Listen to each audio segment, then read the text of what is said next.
Hello, and welcome to this reading of Under a Kabul Sky, a work released by Inanna Publications earlier this year.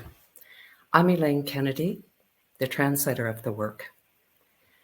Under a Kabul Sky is a collection of 12 short stories written by 12 Afghan women. They depict the position of women in Afghan society, the opportunities open or closed to them, and they convey, in the author's words, uncensored, their views about life and love in a country ravaged by over 3 decades of war. I'd like to read to you from one of the stories entitled Still Waters, written by Masouma Qasari. It's about a young girl who's very ill.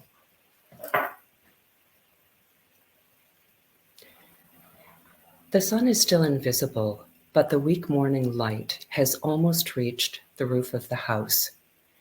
My mother was right when she said that a person's ailments get worse at night. Every bone in my body hurts. My cough won't give me a moment's rest, and I'm tired. So I come out here into the courtyard and sit by the bread oven. There's silence all around. It's broken from time to time by the booming of shots. We've been hearing it for the past few days. At first it was very close, but now it's farther away. This blasting is the only thing I know of war. When my relatives in the house hear it, they cock their ears and say, "That's a cannon." "No, those are rockets." Sometimes the neighbor's dog yaps. I don't know what bothers him and makes him bark so. We haven't heard anyone for the past few days, not even children screaming or car sounds. I don't know why. People have probably left, but we would have heard them. I've been spending my entire days out here in the courtyard, and I didn't hear them leave. So they must not have left. The thought of them still being here consoles me a little, maybe because it makes me think that this silence isn't a silence of solitude. What's causing it then? I'd rather not think about that. But it suddenly occurs to me that it might be fear. I'm beginning to feel anxious. This must be a dreadful war if people are condemned to silence. The clicking of my mother's beater reaches my ears. Even on days like these, she works on a rug, refusing to remain idle. When she weaves, I start to feel hopeful. I don't know why.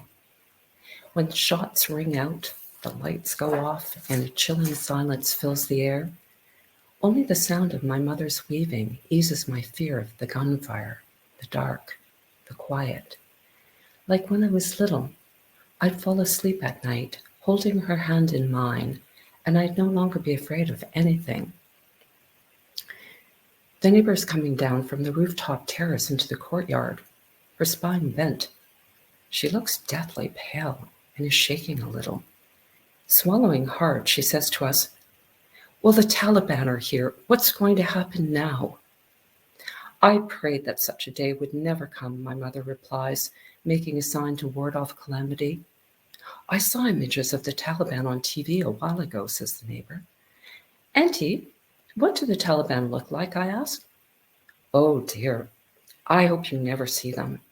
They have beards this long and wear turbans this big," she gestures.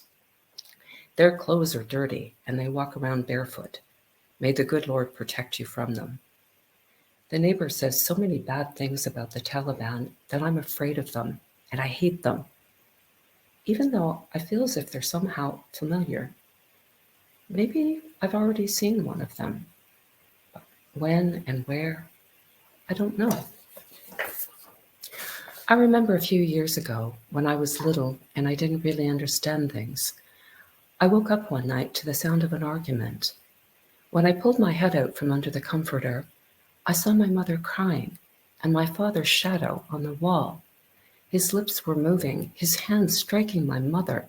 It was a terrifying shadow, wearing a turban and a beard, I was so frightened I burst into tears.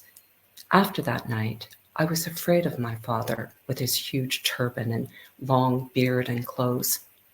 Then I didn't see him as often, only one night out of two, when the shadow of his hands would be moving on the wall, hitting my mother.